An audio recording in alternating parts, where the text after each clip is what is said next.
নমস্কার, আমি মিলি সরকার বেঙ্গলি আরবার কিচেন থেকে বলছি। আমার ইউটিউব ফ্যামিলির সকল দর্শক বন্ধুরা কাছে দূরে যেখানে যে আছেন সবাইকে অনেক অনেক প্রীতি ও শুভেচ্ছা জানিয়ে শুরু করছি আজকে আমার রেসিপি। আজকে আমি বানাচ্ছি মশলা ফিশ ফ্রাই। ফিশ ফ্রাই আমরা এমনিতে তো প্রায় ঘরে বানিয়ে থাকি। অকেশনালি কখনো যদি মশলা দিয়ে একটু ফিশ ফ্রাই করা যায়, খেতে কিন্তু দুর্দান্ত লাগে। আসুন দেখে না যাক কীভাবে আমি খুব সহজেই ঘরে তৈরি করেছি এই মশলা ফিশ ফ্রাই। ফিশ ফ্রাই তৈরি করার জন্য এখানে আমি 4 টুকরো কাতলা মাছ নিয়ে নিয়েছি, বড় কাতলা মাছ। এই মাছ দিয়ে আজকে তৈরি করব ফিশ ফ্রাই। আপনি চাইলে কাতলা মাছ, রুই মাছ অথবা আপনার পছন্দের যে কোনো মাছ দিয়ে এটা করতে পারেন খুব সহজে। প্রথমে মাছগুলোকে ম্যারিনেশন করে নেব। তার জন্য মাছগুলো নিয়ে নিলাম একটা বাটিতে। এরপর আমি এর মধ্যে দিয়ে দেব নুন আর হলুদ গুঁড়ো। দিয়ে দিলাম আধা চামচ মতো নুন। তারপর দিয়ে দেব আধা চামচ মতো হলুদ গুঁড়ো আর 1 চামচ মতো লেবুর রস। সেটা দিয়ে মাছগুলোকে খুব ভালো করে মেখে নেব। খুব ভালো করে নুন, হলুদ আর লেবুর রস সবগুলো মাছের গায়ে লাগিয়ে নেব। আজকে আমার বানানো এই মশলা ফিশ ফ্রাই রেসিপিটা আশা করি আপনি স্কিপ না করে সম্পূর্ণ দেখবেন। দেখে যদি ভালো লাগে তাহলে অবশ্যই ফ্যামিলি ফ্রেন্ডসদের সঙ্গে শেয়ার করতে ভুলবেন না। আপনি যদি আমার চ্যানেলটাকে সাবস্ক্রাইব করে রাখেন তাহলে জানাবো অনেক অনেক ধন্যবাদ। আর আপনি যদি এখনও আমার চ্যানেলটাকে সাবস্ক্রাইব করে না রাখেন, প্লিজ আমার চ্যানেলটাকে সাবস্ক্রাইব করে আমার পাশে থাকবেন। নুন, হলুদ আর লেবুর রস দিয়ে মাছগুলোকে মেখে ঢাকা দিয়ে রেখে দেব ঘন্টা 2-এর জন্য। এরপর একটা বড় বোল নিয়ে নিয়েছি।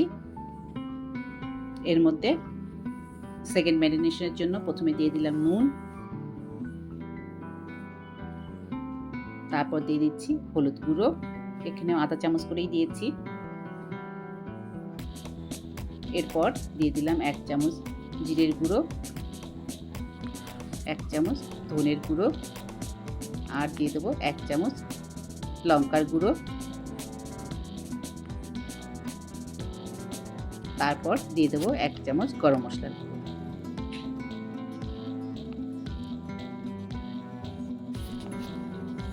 এরপর দিয়ে দিলাম 1 চামচ গরম মশলার গুঁড়ো।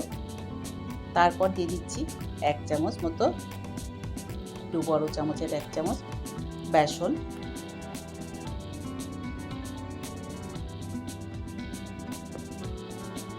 তারপর দিয়ে দেবো সরষের তেল।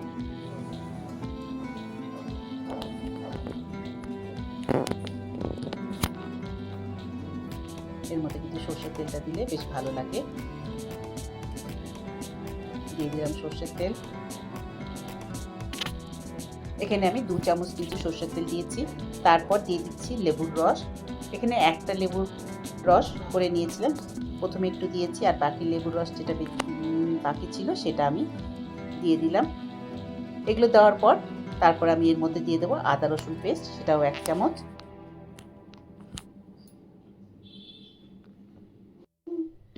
সবগুলো খুব ভালো করে একসাথে করে মিশিয়ে নিলাম। এরপর দিয়ে দিচ্ছি 1 চামচ আদা রসুন পেস্ট। সেটা দিয়ে আবারও সব একসাথে করে মিশিয়ে নেব।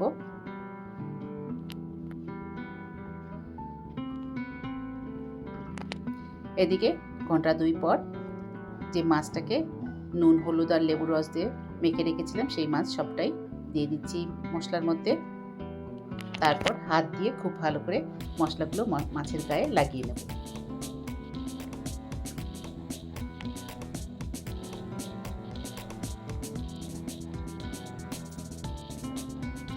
সবগুলো মাছের গায়ে মশলাগুলো খুব ভালো করে লাগিয়ে নিলাম। এটা লাগিয়ে নেওয়ার পর আরও আধা ঘন্টা রেখে দেবো। তারপর যাব এটা রান্না করার জন্য। আধা ঘন্টা ঢাকা দিয়ে রাখার পর ঢাকাটা এবার সরিয়ে নিলাম। দেখুন, এবার একটা মাছ ভাজার জন্য প্যান বসিয়ে দিয়েছি। প্যান গরম হয়ে গেলে আমি এর মধ্যে দিয়ে দেবো কিছুটা সর্ষের তেল। অল্প 2 চামচ মতো সর্ষের তেল দিলেই হবে। দিয়ে দিলাম তেল গরম হয়ে গেলে এবার আমি ম্যারিনেট করে রেখেছি যে মাছের টুকরোগুলো সেগুলো নিয়ে একটা একটা করে এই গরম তেলের মধ্যে দিয়ে দেবো। তার আগে তেলটা একটু ঘুরিয়ে নিলাম।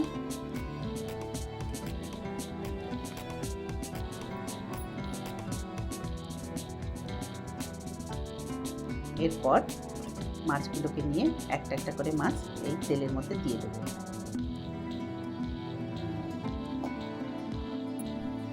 আঁচটা মিডিয়াম রেখে তেলের মধ্যে মাছগুলো দিয়ে দিচ্ছি আস্তে আস্তে।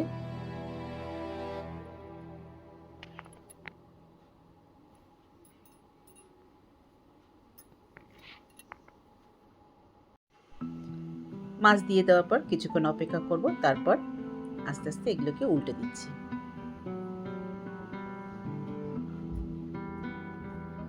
এটা কিন্তু কম আঁচেই করতে হবে,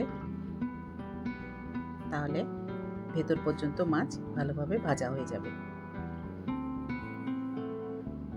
উল্টে দিলাম, উল্টে দিয়ে আবারও কিছুক্ষণ অপেক্ষা করব।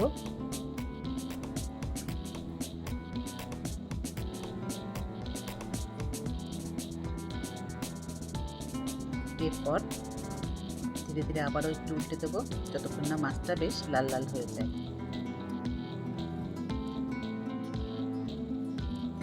দুটো পাশই বেশ ভালো করে লাল লাল করে ভেজে তারপরে আস্তে আস্তে তুলে নেব। এটা করতে মোটামুটি 8 থেকে 10 মিনিট মতো সময় লাগবে। উল্টে দিয়ে দিয়ে ভাজার পরে দেখুন মাছ প্রায় লাল লাল হয়ে গেছে। মাছ মনে হচ্ছে রেডি।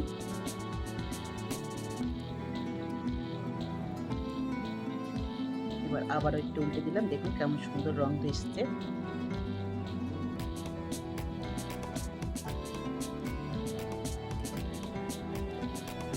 এবার আর একবারও উল্টে দিচ্ছি। মাছ রান্না করতে করতে প্রায় 8-9 মিনিট হয়ে গেছে। এবার আবার একবার উল্টে দিচ্ছি শেষবারের মতো, তারপর নামিয়ে নেব। দেখুন কেমন সুন্দর লাল রং এসছে। এর মধ্যে কিন্তু আমি আলাদা করে কোনো রং ব্যবহার করিনি। আর এইভাবে তৈরি হয়ে গেল আজকে আমার বানানো মশলা ফিশ ফ্রাই। আজকে আমার বানানো এই মশলা ফিশ ফ্রাই আশা করি আপনাদের পছন্দ হয়েছে। যদি পছন্দ হয়ে থাকে তাহলে অবশ্যই লাইক করবেন, শেয়ার করবেন আর সাবস্ক্রাইব করে আমার পাশে থাকবেন। আবার দেখা হবে নেক্সট ভিডিওতে অন্য কোনো রেসিপি নিয়ে। ভালো থাকবেন।